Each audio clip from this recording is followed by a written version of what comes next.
Our next presenter started a number of different companies, probably more than I'm going to remember to name.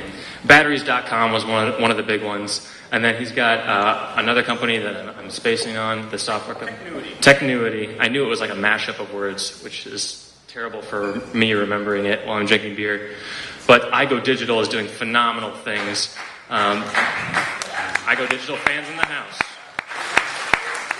Selling into corporations like Walmart, P&G, Nokia, and he's here to talk about his experiences and keep it real with you guys. So if he stops keeping it real at any time, just like throw something at him, because he's usually keeping it real, which is why he's the guy prototyping this for us tonight.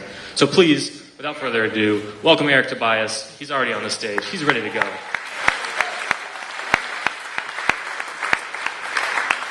Hello. First off, thank you, Matt. I'm glad to be introduced as the beta presenter of this new format because I'm big on beta. My name is Eric Tobias. I hopefully can share some nuggets of my past 12, 13 years as being an entrepreneur in the software space and hopefully find something I say to be insightful. So I am currently the founder and president of iGo Digital. We're a software as a service provider of product recommendations and personalization tools. As Matt said, we work with a lot of large e-commerce retailers, Best Buy, Walmart, Procter & Gamble. He gave you the rundown, as well as a bunch of niche retailers too, like Lids here in town or H.H. Gregg. Prior to iGo Digital, I founded a company called Batteries.com. Literally from my parents' bedroom in 1999. Started a second business in 2001 called Technuity, which was a B2B provider of power products.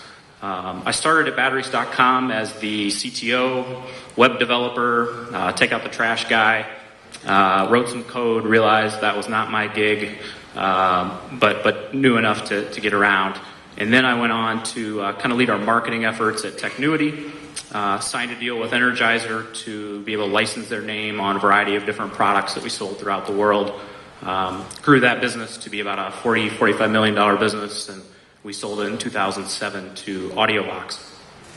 In 2004, started iGo Digital. So between 2004 and 2007, I'd come home at night and do what you all probably do, which was work on another startup. And it was great. So our first customer was Best Buy. One of the things people always ask me is, how did you get Best Buy as your first customer? I don't know, is usually what I say.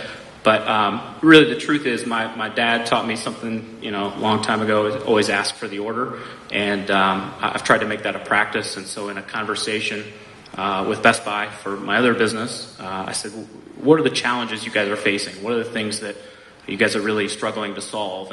And the answer was they were really struggling to replicate the experience that they had in their stores and online. That great experience of walking in and telling a blue shirt, as they call them, what you're looking for.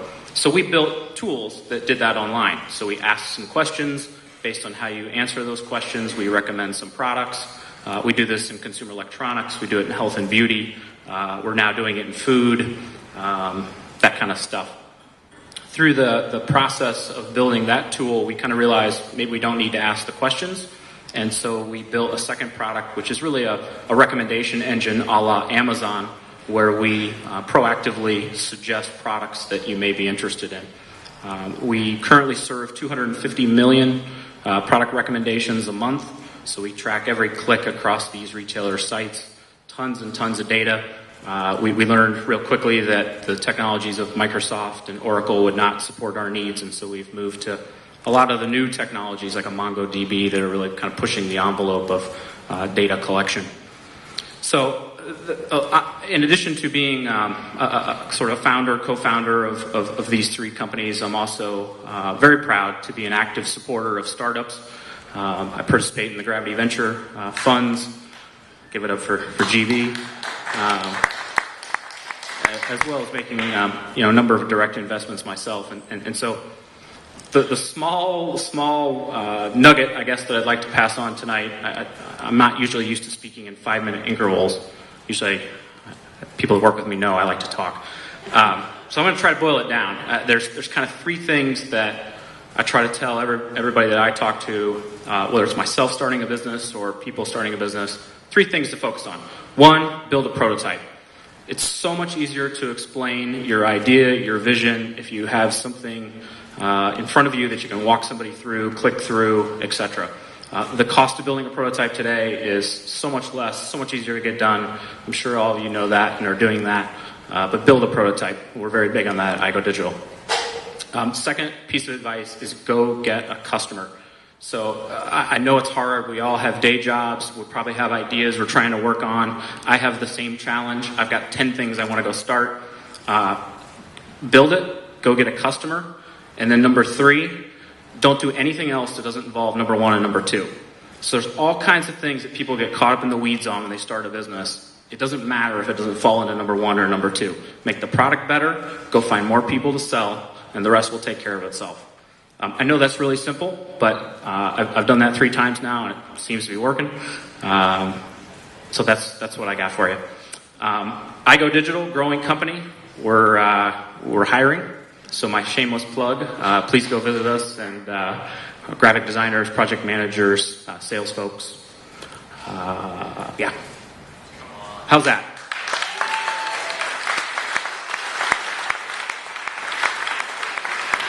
I had to do the shameless plug because it was shameless. But Eric, there's so many things, so many stories that we've shared just over beers, and so I'm trying to pick and choose which question I want to ask, and I'm hoping people will line up at the microphone between now and then.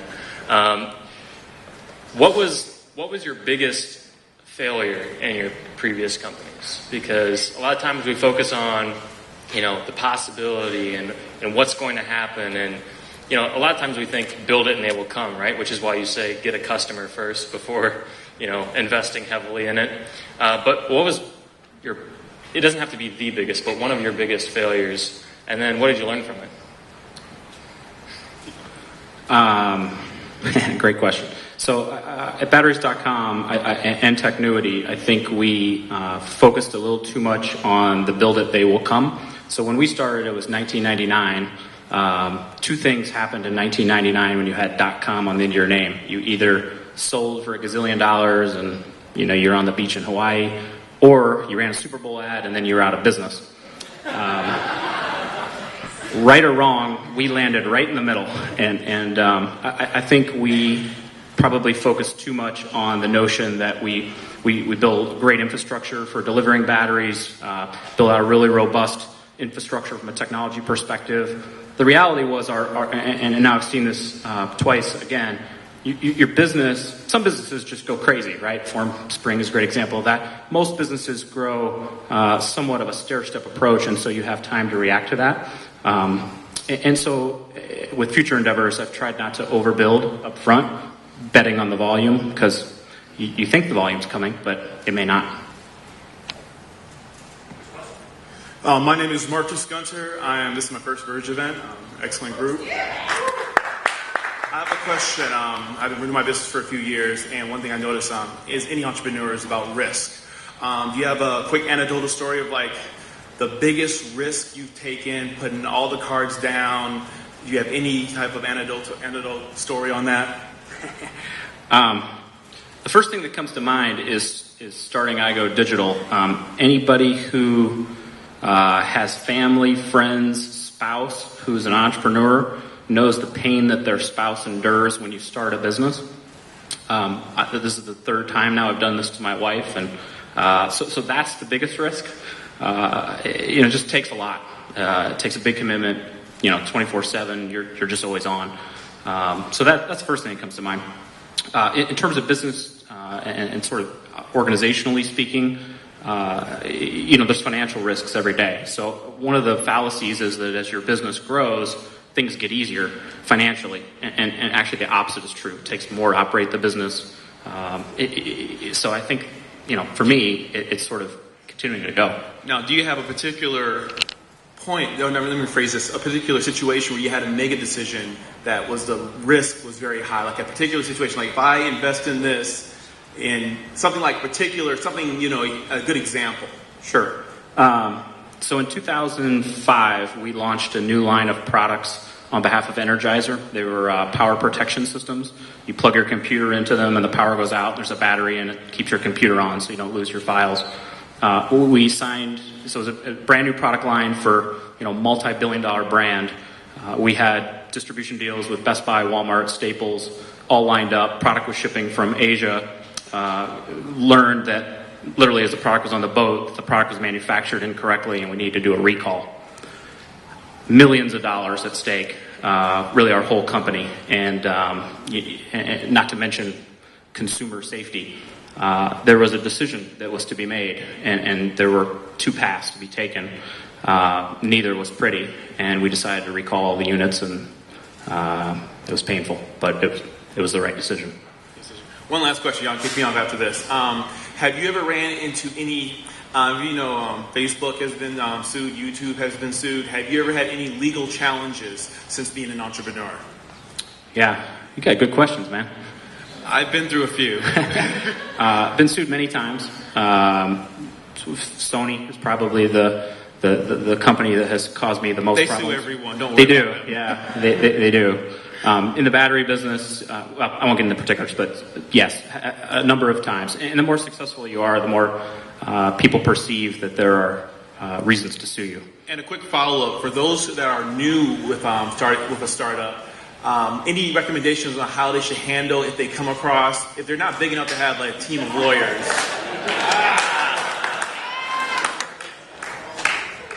Oh, I'm glad that wasn't for me.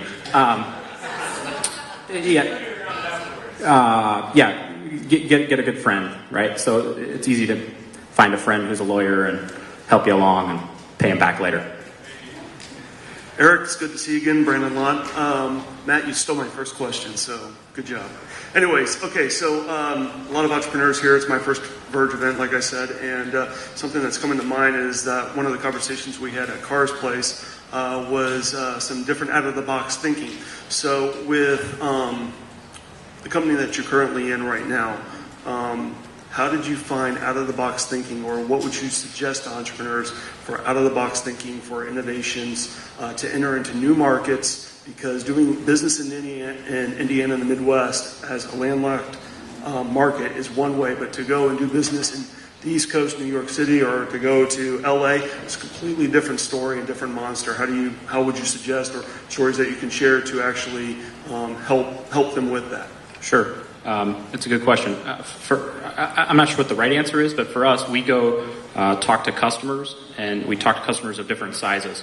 So at iGo Digital, we've been fortunate to work with some big brands, but one of the big pushes for us over the last 18 months is to actually move into the more of the mid-market, because what we've realized is different companies have different levels of innovation. Just because Best Buy has huge budget doesn't mean that they're actually thinking about doing things in an innovative way. And some of the smaller players actually are moving faster and quicker. But for us, it's pretty simple. We go ask. So I think one of the dangers in software development that I've seen, and it's true in a number of different companies, is you think you know what the customer wants, you go build it, you're so fired up to go sell it, and then nobody wants to buy it. And so this gets back to my prototype and sell it. So that applies to a new business, a new product, a new feature. Go out, talk to people, ask them, hey, what do you think of this? Show them the actual real prototype, get somebody to commit right there on the spot, and then you've got a paying customer to go build it with.